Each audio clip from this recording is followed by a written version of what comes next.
On vous souhaite la bienvenue à ériclatour.com. Dans quelques instants, on vous parle de la programmation 2016-2017 au Centre de femmes du Haut-Richelieu.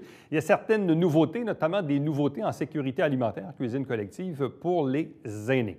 Mais d'abord, on vous parle de COFRE. COFRE, qui est un organisme qui existe dans le milieu depuis une trentaine d'années, vocation bien sûr à l'emploi, également les métiers non traditionnels chez les femmes. Bref, il y a des nouveautés, il y a certains services sous le chapeau de ce qu'on appelle aujourd'hui le quartier de l'emploi.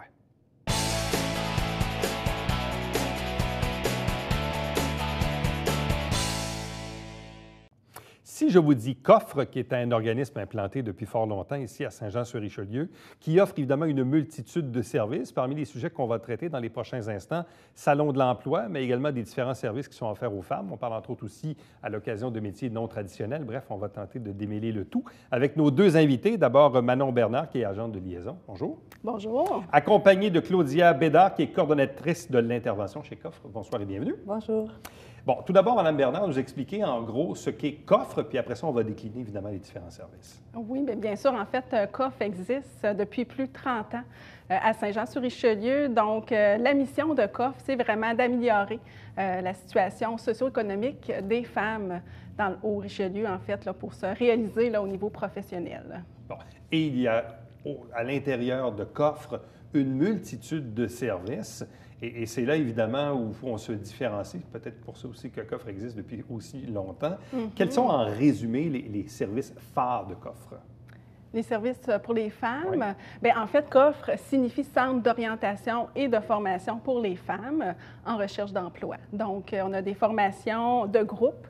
On a une nouvelle formation, en fait, cette année, qu'on a modifiée pour répondre davantage aux besoins des femmes, qui s'appelle Option Compétences Plus. Donc, c'est pour des femmes qui ont quitté le marché du travail depuis un certain temps. Qui ont besoin de revenir sur le marché du travail, qui ont le goût aussi, mais qui ne savent plus trop où est leur place, des fois manque de confiance aussi. Donc, elles viennent chez nous pour faire un processus d'orientation. Bon. Et qu'est-ce qu'on retrouve à l'intérieur de Options Compétences Plus? Dans le fond, qu'est-ce qu'on développe de façon spécifique pour ces femmes? Bien, en fait, la formation Compétences Plus qu'on a ajouté cette année en partenariat avec la commission scolaire, c'est des formations, des attestations de courte durée. Donc, on parle de PDSB, qu'elles viennent chercher, le cours d'RCR, premiers soins, la MAPAC également, donc tout ce qui est hygiène et salubrité. Également, on trouve une formation pour le service à clientèle. Donc, c'est toutes des formations qui leur donnent vraiment un plus, puis qui se transfèrent dans différents milieux là, au niveau de l'emploi aussi, là. Vous avez également une autre formation qui s'appelle Nouvelle Avenue? Oui, c'est ça. Moi, je suis ici pour vous parler plus du volet non traditionnel. On a vu, quand on a regardé les possibilités qui s'offraient aux femmes au niveau de l'emploi, que les emplois qu'on appelle non traditionnels, c'est-à-dire qu'il y a moins de 33 de femmes qui exercent ce métier, offraient de bonnes possibilités d'emploi à ces femmes-là. Souvent, de bonnes perspectives d'emploi au niveau des salaires quelquefois mieux rémunérés que les salaires spécifiquement femmes. Des avancements aussi, des emplois qui sont des fois un peu collés aux nouvelles technologies, donc de l'avancement aussi au niveau au sein de l'entreprise. Donc, on a regardé quels services qu'on pouvait offrir aux femmes pour qu'elles puissent explorer les métiers non traditionnels.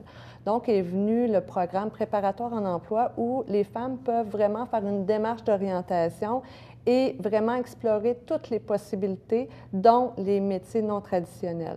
Nous, les conseillères sont vraiment formées pour permettre aux femmes de découvrir ces métiers-là par des ateliers, par de l'expérimentation, par des visites en entreprise, aller voir des centres de formation aussi, pour faire découvrir aux femmes les différentes possibilités qui s'offrent à elles. Qu'est-ce qui peut être intéressant pour une femme d'amener sa curiosité à découvrir un métier non traditionnel? J'essaie de voir dans le cheminement d'une femme, évidemment, qui se cherche peut-être un nouvel emploi, une nouvelle orientation, une nouvelle carrière, peu importe. Qu'est-ce qui va porter sa curiosité vers un métier non traditionnel? Souvent, c'est des femmes qui aiment bouger. C'est des femmes qui aiment la diversité de tâches aussi. C'est des femmes qui aiment travailler avec des équipes majoritairement composées d'hommes aussi. Ça, c'est souvent, ça revient souvent.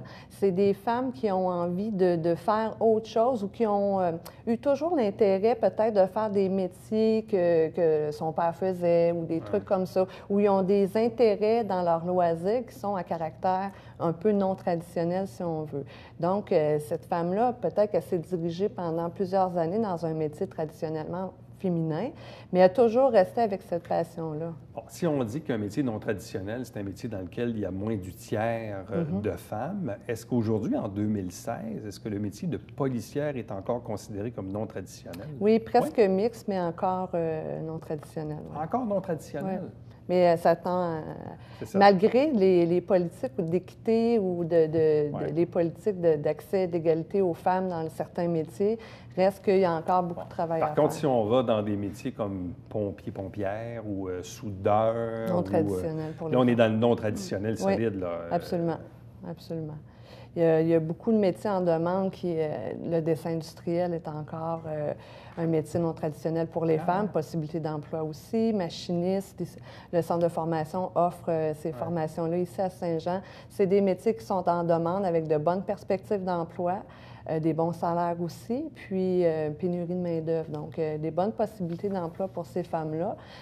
Dans le cadre de la formation, c'est sûr certaines veulent retourner aux études, parce qu'on s'entend, si c'est un métier plus spécifique, quelquefois, ça demande une formation scolaire. À l'occasion, on peut faire des transferts de compétences aussi, tout dépendant de son bagage professionnel. On a accompagné une femme qui était cuisinière. Elle souhaitait s'en aller plus vers le bois, travailler le bois. Elle a fait des formations, puis elle s'est en allée ébéniste.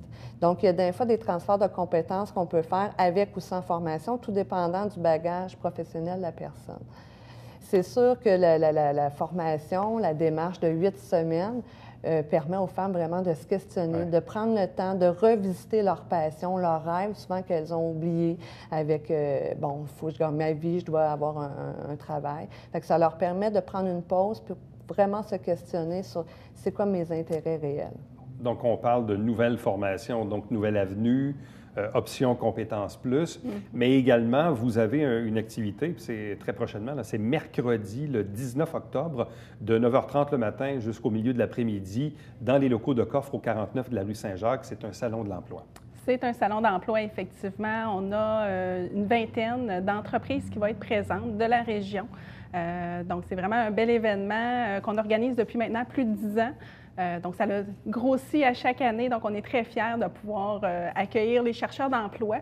Puis les gens aussi, des fois, qui veulent peut-être se réorienter, donc de venir rencontrer directement les entreprises. Bon. Quel type d'entreprises seront représentées à l'occasion du Salon de l'emploi? Je peux vous en nommer quelques-unes. C'est sûr qu'on a l'hôpital, le CIS, qui va être présent, la commission scolaire. On a également la Sonde, on a Cambly. Transdev, Transport Bourassa, on en a aussi l'UPA, Robitaille. Donc, on touche vraiment à différents secteurs, différents métiers aussi. Puis, on a des postes à offrir, oui, comme journalier, au niveau administratif, de l'ingénierie aussi. Fait qu'on a vraiment une belle variété pour permettre Et quelle est la clientèle visée, le public qui est visé à l'occasion de ce Salon de l'emploi? Bien, je vous dirais tous chercheurs d'emploi. Souvent, ça permet vraiment aux gens d'entrer directement en contact avec les entreprises. Des fois, c'est ce qui manque. On envoie nos CV, mais là, on a vraiment la chance d'aller rencontrer les entreprises, leur donner une bonne poignée de main, de faire une bonne première impression. Puis c'est ça qui fait toute la différence. Puis je vous dirais aussi qu'il y a même des entrevues, des fois, qui se font même sur place. Il y a des embauches qui se sont faites même sur place. Donc, on ne sait jamais. Puis je pense que c'est tenter notre chance puis oser. C'est souvent, comme on dit, comme le veut l'expression en anglais, le fameux timing. C'est-à-dire que parfois, on téléphone dans une entreprise où on tente d'aller porter le CV, puis c'est pas toujours le bon moment pour toutes sortes de bonnes ou de mauvaises raisons, alors que là, les gens sont disposés à nous écouter là, vraiment, là, de part et d'autre. Tout à fait. Quand on remet notre CV, souvent, il y a des notes qui se prennent sur des CV. D'avoir la chance de verbaliser notre potentiel puis ça maximise le recrutement aussi, probablement, pour les entreprises qui participent. Absolument. Tout à fait. C'est un moyen rapide de rencontrer beaucoup de gens en peu de temps, puis souvent de trouver des personnes recherchées, en fait. Donc, on le rappelle, c'est mercredi, le 19 octobre, de 9h30 le matin jusqu'à 15h, 15h30 dans l'après-midi, donc chez Coffre, au 49 Saint-Jacques, donc Salon de l'emploi. Il y a aussi une autre nomenclature qu'on utilise depuis quelque temps, c'est le mot « quartier de l'emploi ». Qu'est-ce que c'est le quartier de l'emploi? Bien, en fait, le quartier de l'emploi, c'est le nom qu'on s'est donné pour la bâtisse qui regroupe tout l'ensemble de nos services. Là, on a parlé vraiment de la corporation du coffre, mais on a aussi la corporation du droit à l'emploi qui habite des services mixtes. Donc, les gens qui seraient en recherche d'emploi, peu importe leurs besoins, ils peuvent venir chez nous. On fonctionne toujours autant hommes que femmes. Autant hommes que femmes. Donc, là, on a vraiment parlé des spécificités femmes, mais à ce moment-là, on les rencontre. Là. Donc, c'est pour ça qu'on appelle quartier de l'emploi maintenant, là, pour rendre ça plus facile ou plus facile d'accès pour les gens. Bref, tous ces services, évidemment, les gens qui veulent obtenir des renseignements, ils peuvent vous contacter ou aller sur le site Internet? On a un site Internet, Quartier de l'emploi, où toutes les coordonnées, les débuts de groupe aussi. Les gens peuvent prendre des rendez-vous directs sur le site. Nous, on fonctionne toujours une rencontre d'évaluation rapidement pour voir, identifier les besoins réels de la personne, puis être capable d'identifier le service qui va être le plus approprié pour ses besoins. Donc, quartierdelemploi.ca, donc c'est l'adresse, le site web à retenir pour aller voir évidemment la totalité des services qui sont offerts, notamment ceux dont on a parlé tantôt, donc ces nouvelles formations, Nouvelle Avenue et bien sûr Option Compétences Plus, je vais le nommer correctement, donc Option Compétences Plus. Bien, à vous deux, merci infiniment. Merci on vous souhaite la meilleure des chances, puis on invite les gens bien sûr à venir en grand nombre au Salon de l'Emploi mercredi prochain. Bien, merci à vous. Merci. Restez avec nous puisqu'au retour, on vous parle de la programmation 2016-2017 du Centre de femmes du Haut-Richelieu.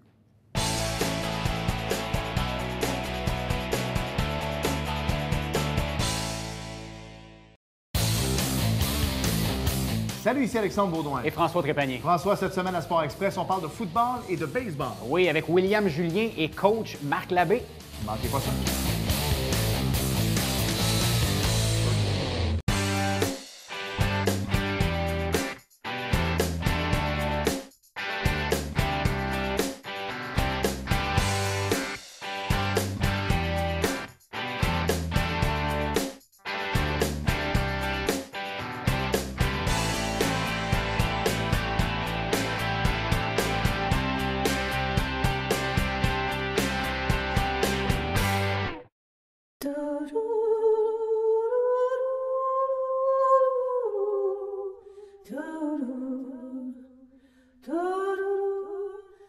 Coulisses Bêta, jeudi, 19h.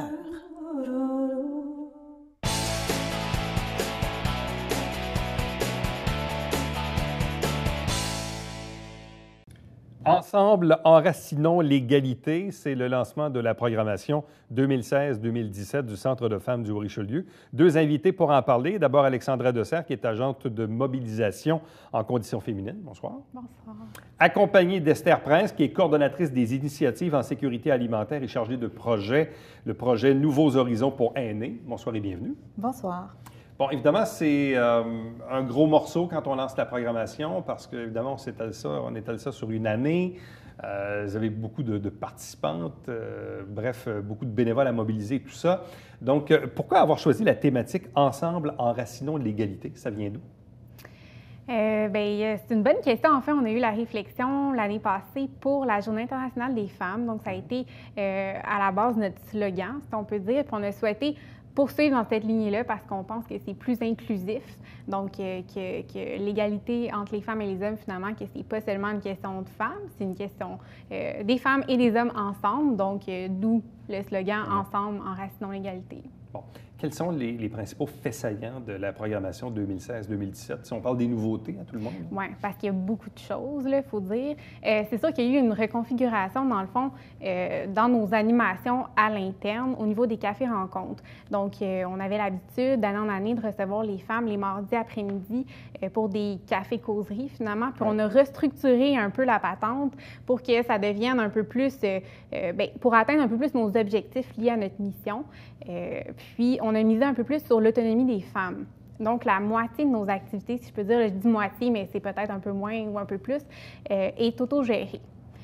Donc, ça, ce que ça veut dire, c'est que moi, à titre d'agent de mobilisation, mais aussi le reste de l'équipe, on va essayer d'outiller les femmes pour qu'elles deviennent suffisamment autonomes pour faire un transfert de savoir avec les autres femmes, et ainsi de suite. Donc, on pense qu'on a atteint un peu plus nos objectifs de cette façon-là. Puis, c'est comme un peu le fait saillant, finalement, de notre programmation de cette année. On a misé vraiment beaucoup là-dessus. Là. Donc, ça, pour vous, ça va faire une différence importante au niveau de l'organisation des activités. Oui, tout à fait. À plusieurs niveaux. Mais c'est sûr que l'un des niveaux principaux, comme je disais, dans le fond, c'est que l'autonomie des femmes, pour nous, est beaucoup plus atteinte de cette façon-là. Bon. Si on parle du projet Nouveaux Horizons pour aînés, qu'est-ce que c'est? Nouveaux Horizons pour aînés, c'est un programme de Service Canada qui organise différentes activités pour les aînés. Nous, au Centre de femmes, ce qu'on a fait, c'est qu'on a fait un projet au niveau des initiatives en sécurité alimentaire, donc les jardins, les cuisines, et qui s'adresse principalement à la clientèle aînée. Donc là, cet été, c'était les jardins, et là, on démarre au niveau des cuisines, où on essaie de mobiliser des aînés pour venir faire de la cuisine collective. Donc, la cuisine collective, dans le fond, c'est un groupe de 3 à 6 personnes qui se réunit pour cuisiner des plats santé. Puis on se disait, bien, pour les aînés, ça peut être quelque chose d'intéressant de participer à une cuisine collective. Pour briser l'isolement, oui, mais aussi parce que quand on est seul ou à deux, des fois, on a moins le goût de cuisiner, surtout quand on a cuisiné depuis des années et des années. Donc, en faire une activité sociale où on rencontre des personnes, on socialise, puis en même temps qu'on s'amuse, on fait des recettes qui vont pouvoir nous servir, on congèle des plats. Donc, une journée où on n'a pas le goût de cuisiner, on ressort ces plats-là. On trouvait que c'était un plus pour les aînés au niveau de qu'ils puissent continuer à avoir des saines habitudes de vie. Est-ce que le niveau de participation ou d'inscription jusqu'ici est assez satisfaisant? À l'intérieur de nos activités, on a vu une augmentation du nombre d'aînés.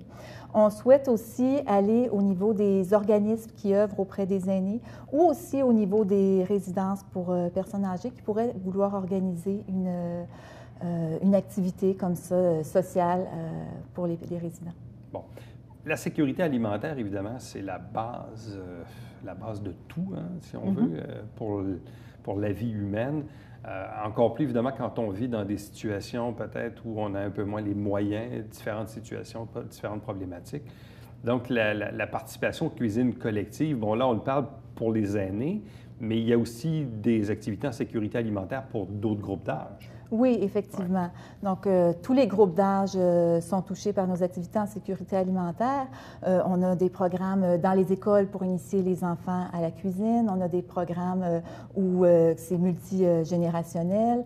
Et là, vous parliez de gens peut-être à faible revenu. Ouais. C'est sûr qu'il y a une partie de notre clientèle qui est à faible revenu, mais ce n'est pas limité aux personnes à faible revenu. Il y a des personnes qui sont plus aisées, qui peuvent souhaiter également faire de la cuisine collective pour apprendre des nouvelles techniques, apprendre des nouvelles recettes, découvrir des nouvelles personnes. Puis, même si on a plus de revenus, on peut souhaiter économiser aussi. Bon. Évidemment, le Centre de femmes du Richelieu, qui existe depuis plusieurs décennies, qui existe depuis fort longtemps, l'une des missions premières aussi, c'est de briser l'isolement. Parce que souvent, les gens ont tendance à se retourner un peu vers eux-mêmes, à ne pas trop sortir de la maison. Alors que quand on brise l'isolement, bien souvent, c'est le début de quelque chose, on s'ouvre. On peut voir d'autres mondes, des gens qui vivent parfois des problématiques comme nous. Bref, ça nous permet de s'ouvrir. Tout à fait. Bien, c'est un petit peu le cœur aussi de notre programmation, dans le sens où c'est sûr qu'on met des thématiques, on met toutes sortes d'activités en place, mais c'est sûr qu'implicitement, l'objectif, c'est de briser l'isolement des femmes. Puis c'est comme, c'est un beau prétexte finalement pour le faire là, à travers des thématiques. Mais on a un devoir aussi d'éducation populaire, ça fait partie de notre mission. Puis c'est sûr que notre objectif, c'est d'outiller les femmes, oui, de les éduquer, mais on s'entend pour dire que de façon explicite, c'est de briser l'isolement. Bon, tantôt, on parlait des cafés-causeries, on faisait référence aux cafés-causeries. On parle aussi des conférences, des ateliers créatifs, des ciné-causeries. Donc, qu'est-ce que c'est, ces activités? Bien, en fait, qu'est-ce que c'est? Bien, c'est les femmes se rassemblent, puis là, par exemple, le ciné-causerie, bon, bien, les femmes vont visionner un film ensemble, puis souvent, c'est des documentaires ou c'est des films à saveur un peu sociale, puis ils vont discuter des enjeux qui sont traités. Donc, qu'est-ce qu'elles en pensent, quelles émotions ça vient susciter aussi, parce que, comme par exemple, demain, on a le visionnement d'un film, ça s'appelle « Sexe à vendre », bien, ça traite de la prostitution, puis c'est un enjeu qui est assez féminin, finalement, mais c'est un enjeu de société aussi.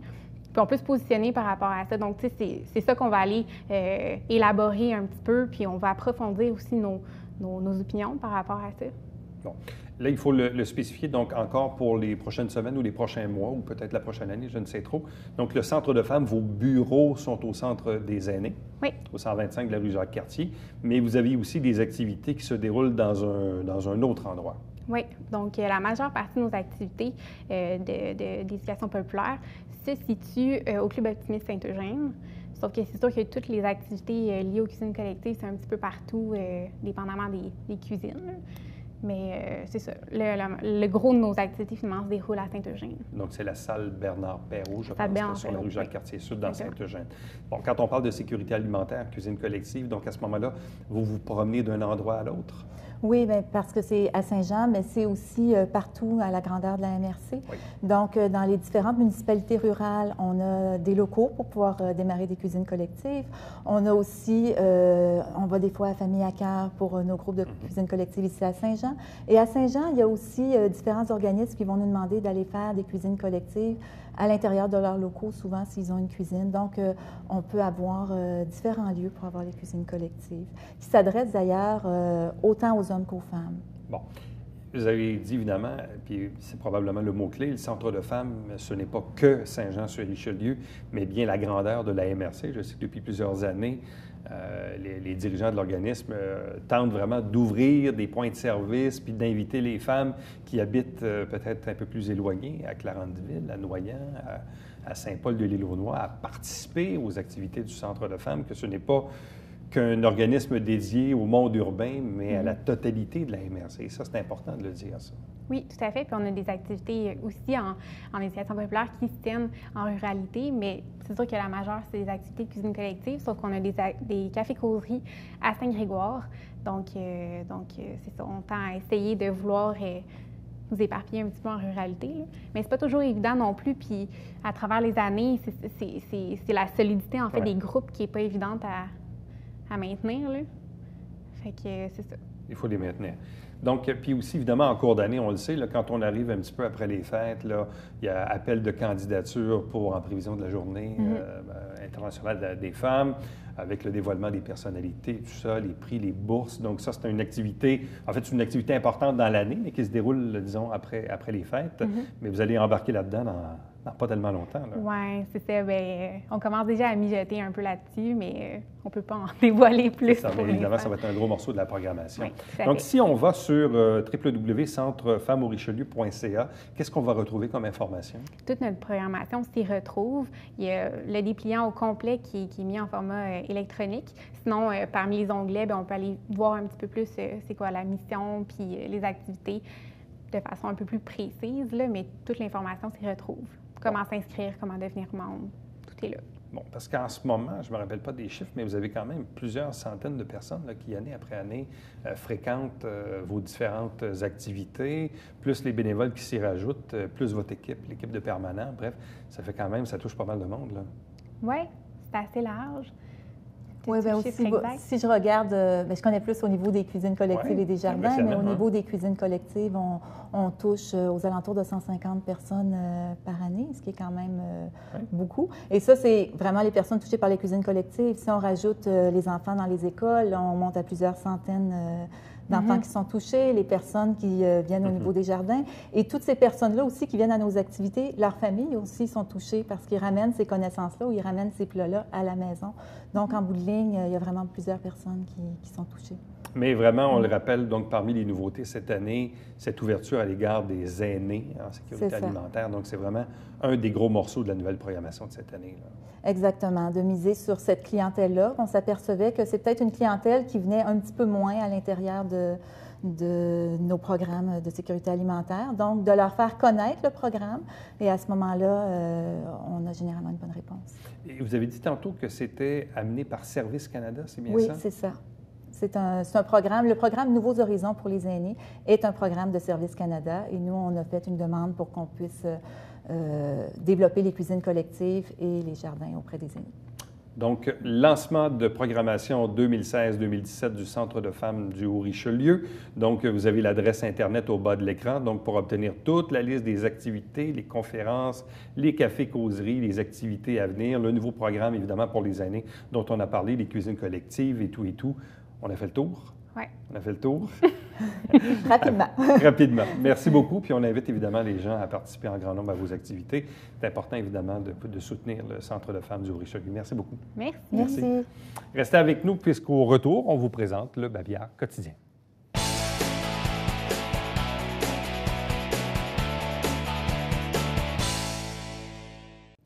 Le prochain café-concert à la Bibliothèque Adélard-Berger, c'est ce dimanche avec Véronique Béchard. Pour obtenir de l'information, sjsr.ca/biblio. Parlant de la ville de Saint-Jean-sur-Richelieu, nous, à chaque, le premier et le troisième lundi du mois, donc 2 fois par mois, on fait la captation des travaux du conseil municipal et avec un conseil de ville, on choisit des extraits qu'on vous présente sur 2 semaines, donc les 2 mercredis suivant le conseil. L'émission se retrouve également sur notre site Internet à www.tvhr9.com. Chaque dimanche matin, 9h30 en direct au Câble 9, c'est le Télébingo, toujours avec 3 500 $ en prix chaque semaine, 2 000 $ pour la carte pleine, 30 dépositaires dans la région pour acheter vos livrets, le territoire évidemment que l'on dessert, que l'on diffuse. Pour avoir la liste des détaillants pour acheter les livrets de bingo, vous téléphonez ici ou vous faites le www.tvhr9.com. Entre-temps, si vous désirez bien sûr m'écrire, faites-le par courriel, Éric Latour en un mot, à commercial-tvhr9.com. Visitez le site Internet également pour voir ou revoir les entrevues que vous avez manquées. Et l'émission que vous regardez, ériclatour.com, est diffusée tous les jours de la semaine et on est également en rappel et en rafale le dimanche après-midi. À demain. Bye-bye.